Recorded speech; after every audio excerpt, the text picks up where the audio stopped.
Okay, आज हम start करने जा रहे हैं हमारा इलस्ट्रेशन नंबर 81 हायर परचेस का। जैसा 7th था वैसे ही 8th है। इसमें सिर्फ चेंजेस ये है कि सर 7th वाले में हमारा वेंडर हमसे सारे एसेट हमसे छीन के लेके जा रहा था, लेकिन 8th वाले में काफी डिस्कशन के बाद, काफी मिन्नतें के बाद हमारे वेंडर ने हमसे कुछ एसेट कल लेकर गए और कुछ एसेट हमारे पास ही रखे हुए। मतलब yes, it's our partial repossession का क्वेश्चन सर। 7th वाला फुल्ली रिपोजिशन था, ये तुम्हारा पार्शियल रिपोजिशन का क्वेश्चन है। चलिए फिर शुरू करते हैं। इसमें से काफी चीजें सबको सिमिलर देखने मिलेगा, तो जो सिमिलर रहेगा वो नहीं बताऊंगा, जो अलग रहेगा वो बताऊंगा, ताकि टाइम बच जाए अपना, कम से कम टाइम में सम खत्म हो जाए। चलिए देखिए, on 1st January 20 purchase 5 machine from B. वही क्वेश्चन मैंने कहा ना, 5 मशीन खरीदा था, डाउन पेमेंट 20% था, 80% जो है सर हमारा इंस्टॉलमेंट में था। आपको याद होगा तो हमने पिछला क्वेश्चन जो किया था 10 लाख टोटल निकला था कैश प्राइस। मतलब एक मशीन कितने का हो गया सर? 2 लाख का हो गया। Is that clear? First of all sir, total 5 machine का कॉस्ट निकला था 10 लाख रुपए, मतलब एक मशीन हो जाएगा अपना 2 लाख का। फिर बोल रहा है 4 इंस्टॉलमेंट पेमेंट करना था, ये हमें मालूम है सर। बायर 20% SLM फॉलो कर रहा था, जहां तक मुझे याद है। WDV यहाँ 40% था, देखो वो भी सेम ही है बराबर वेंडर के बुक में। देखो, a failure to pay the instalment due on 31/12/21, same वैसे ही था सर। कैसे था?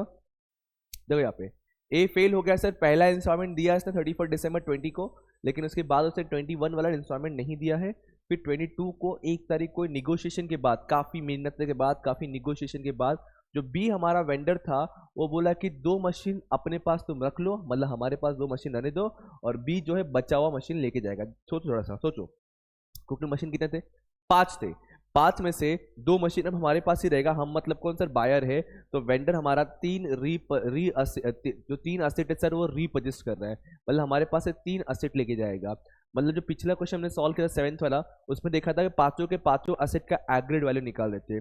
इस बार हमारे पास क्या होगा? जो तीसरे ईयर रहेगा, थर्ड ईयर में अब हमारे पास बैलेंस सीडी में 2 मशीन दिखेगा, और सर 3 मशीन का खाली एग्रीड वैल्यू निकलने वाला है। कुछ इस तरीके से क्वेश्चन है। देखिए इसका मैं जो इंटरेस्ट कैलकुलेशन मैं नहीं करवाऊंगा, क्योंकि सर सेम ही है, मैंने कहा ना पूरा सेम ही है। तो ये इंटरेस्ट कैलकुलेशन आप खुद से करेंगे, सेम ही है, कुछ करना भी नहीं है। 7th वाला ही सेम क्वेश्चन ही है, खाली उन्होंने बस चेंज करके दिया है कि 3 मशीन लेके जाएंगे, 2 मशीन रखेंगे अपने पास।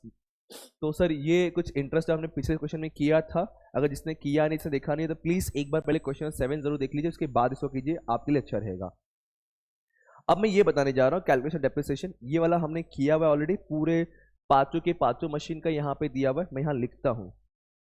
ये जो है 5 मशीन का रहेगा, इसको रफ करो। ये आपका 2 मशीन का रहेगा, मतलब ये तुम्हारा 5 मशीन का, ये तुम्हारा 2 मशीन का रहेगा। 2 मशीन से क्यों निकाल रहे हैं? क्योंकि हमें मालूम है कि 5 में से जो है 3 मशीन हमारा वेंडर लेके जाएगा, तो हमारे पास सिर्फ 2 मशीन रहने वाला है। तो 2 मशीन का मैं अलग से करूंगा, जरूरत नहीं पड़ती है इसकी, डायरेक्ट कर सकते हैं, बट फिर ये समझा दूंगा मैं। देखो मुझे मालूम है कि सर एक मशीन हमारा 2 लाख का है। कैसे मालूम पड़ा सर? 10 लाख अगर 5 मशीन का है तो एक मशीन कितने का हुआ? 2 लाख का। ऐसे हमारे पास अब कितने मशीन पड़े रहने वाले हैं? 2।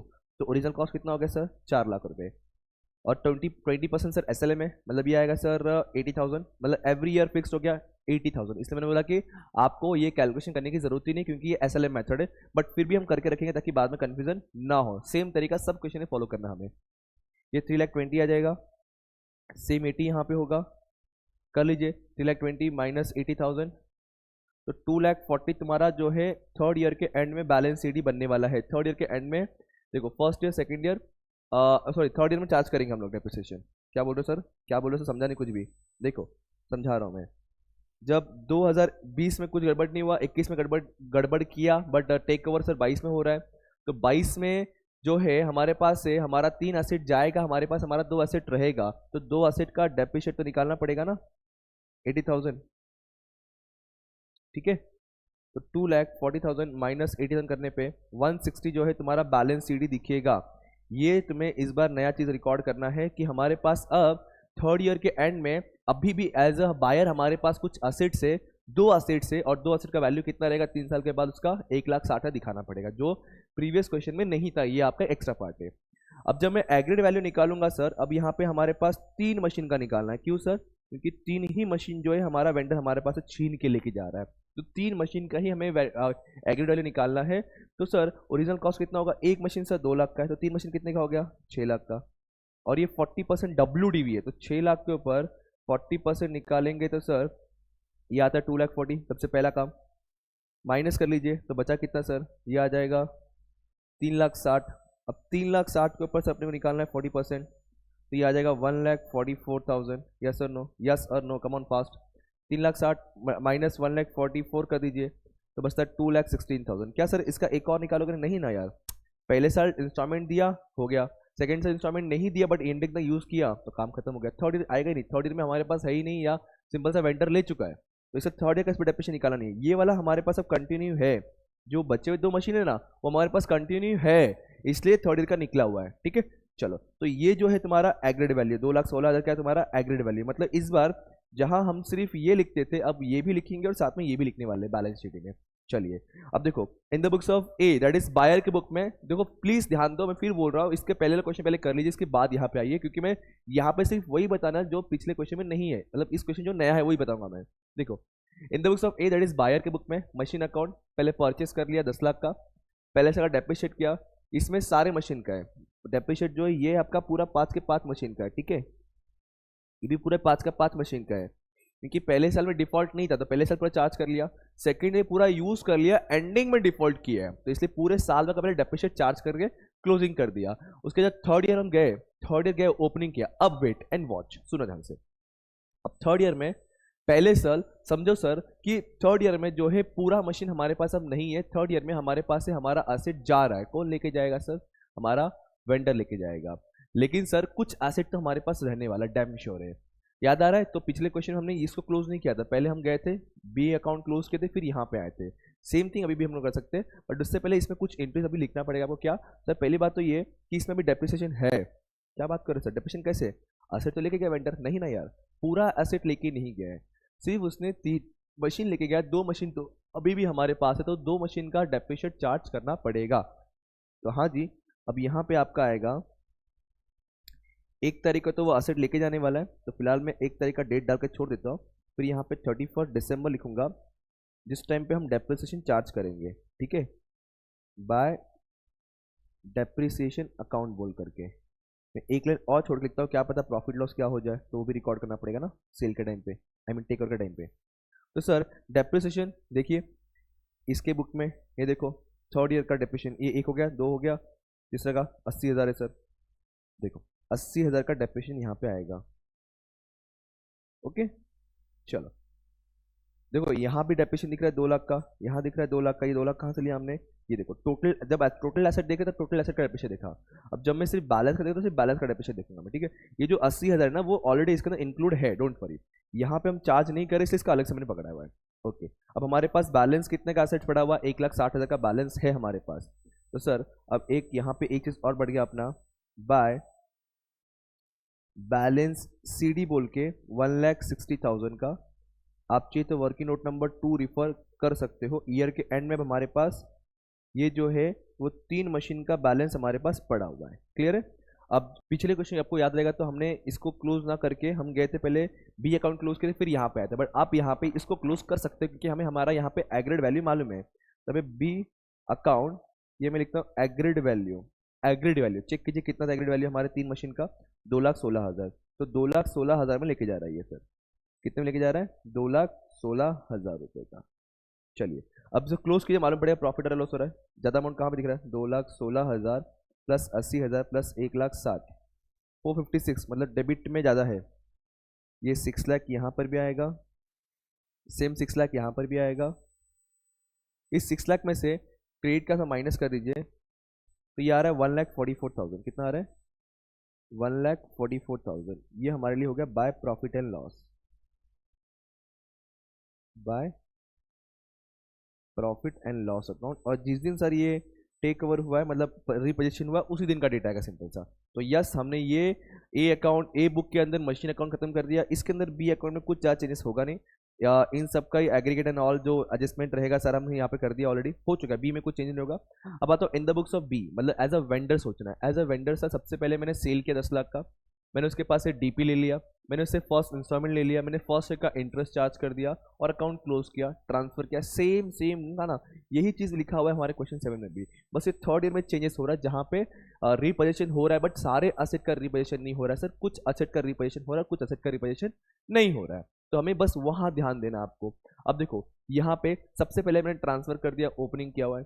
अब थर्ड ईयर में मैं एज अ वेंडर सोचना, भी in the books of B आ गया ना, एज अ वेंडर सोचना है। मैंने क्या किया, असेट रीपोजिशन किया ए से, तो एंट्री क्या बोलते हैं सर हम लोग, HP repossession account debit to A account.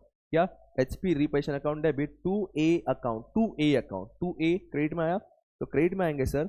और यहां लिखने वाले अभी हम लोग क्या लिखेंगे सर, बाय एचपी री परचेस्ड अकाउंट, और ये एग्रीड वैल्यू होगा वो 3 मशीन का, ठीक है, जो हमने लिख के रखा हुआ है कितने का, 2,16,000। लीजिए सर यहाँ पे आ जाएगा 2,16,000 का, ठीक है। इसके अलावा इसमें और क्या आएगा सर, 2,16,000 लिख लिया। अब बस, अब काम खत्म हो गया। ध्यान रखना है कि पिछले क्वेश्चन में पूरा था ये, लेकिन यहाँ पे ये देखो ये पूरा हम लिखते थे 6,60,000, क्योंकि फुल्ली रिपोजिशन था, ऐसा फुल्ली रिपोजिशन नहीं है, जितना रिपोजिशन हुआ खाली उसका वैल्यू निकाल के हमने लिख दिया है। अब इसको कर देंगे क्लोज, अब इसको कर देंगे क्लोज। 6,60,000 यहाँ पर भी, 6,60,000 यहाँ पर भी। अब 6,60,000 में से माइनस करेंगे 2,16,000 हम लोग, तो बचता है 4,44,000। ये क्या है सर अपने लिए, सर ये हमारे लिए बैलेंस है। क्यों सर बैलेंस दिख रहा है यहाँ पे, वो इसलिए क्योंकि हमारे पास, आपको याद रहेगा तो सिर्फ 3 मशीन आया, 2 मशीन तो अभी भी हमारे हमारे बायर के पास है, इसलिए तुम्हारे लिए आएगा बाय बैलेंस सीडी।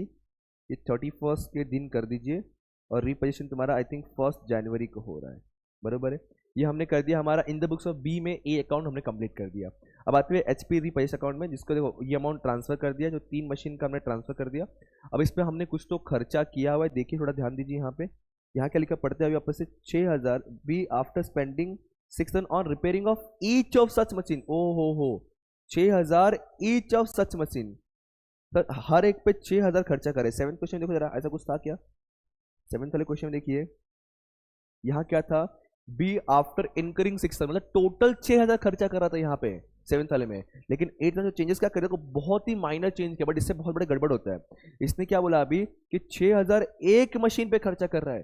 भाई 7th वाले में था कि टोटल 6,000 खर्चा कर रहा था, यहाँ पे 6,000 एक मशीन पे खर्चा कर रहा है। और हमारे पास अब ऐसे कितने मशीन से, तो 3 मशीन रिपोजेस्ट किया हुआ हमने, तो ये पूरा 3 मशीन पे खर्चा होगा, तो टू कैश बैंक आएगा, क्योंकि खर्चा तो एंट्री क्या होगा सर, एसेट रिपोज, मतलब HP repossession account debit to cash in bank.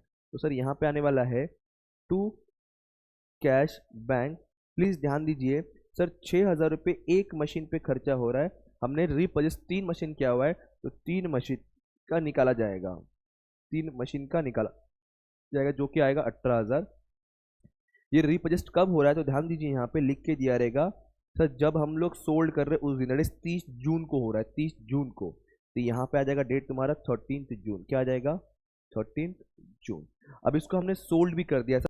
अब जब चेक करते कि सर ये जो सोल्ड हुआ है क्या 70,000 ईच था कि टोटल 70,000 था। क्वेश्चन देखिए यहाँ पे, यहाँ क्या लिखा है देखो, पढ़ते क्वेश्चन को सर। यहाँ लिखा है 6,000 on repair of each of such machine, मतलब हर मशीन पे 6 खर्चा होगा, सोल्ड एट द रेट 70,000। मतलब सर ये हो गया कि यहाँ पे 70,000 एक मशीन का प्राइस है। ध्यान रखना सर, 6,000 रुपए से एक मशीन के पीछे खर्चा हो रहा है, वैसे 70,000 का एक मशीन सोल्ड होगा, मतलब हम लोग 3 मशीन सोल्ड करने वाले, तो 7 3 21, 2,10,000 का टोटल सेल्स अमाउंट है। ध्यान रखिएगा चीज को, गड़बड़ हो सकता है सर। क्या बोला मैंने कि सर ये 70,000 ईच बोला हुआ है, एट द रेट 70,000 बोला हुआ है, ऐसे हमारे पास 3 मशीन हमें सोल्ड करने हैं, तो ये 2,10,000 आएगा। अब इसको करेंगे हम क्लोज। अब देखिए 2,16,000 प्लस 18,000 करने पे यार 2,34,000, ये 2,34,000 सेम यहाँ लिखेंगे 2,34,000। 2,34,000 का कॉस्टिंग बनता है, इसमें से हमने 2,10,000 का बेचा, तो 24 का सर लॉस हो रहा है इसको, 24 का। यहाँ लिख देता हूँ मैं 24,000। ये कहाँ ट्रांसफर होगा, but obviously sir profit and loss account में। इनका डेट क्या होना है सर, जिस दिन सोल्ड हो रहा उसी दिन का डेट आएगा, और सोल्ड हो रहा था 13 जून आई थिंक, यस 13 जून, तो ये भी 30 जून का आएगा, और ये भी तुम्हारा 30 जून का ही डेट आएगा। लीजिए सर, हमने पूरा क्वेश्चन खत्म कर लिया है। होप सो आपको समझा रहेगा, ध्यान बस दीजिएगा थोड़ा सा कि सर इसमें चेंजेस क्या था आपका।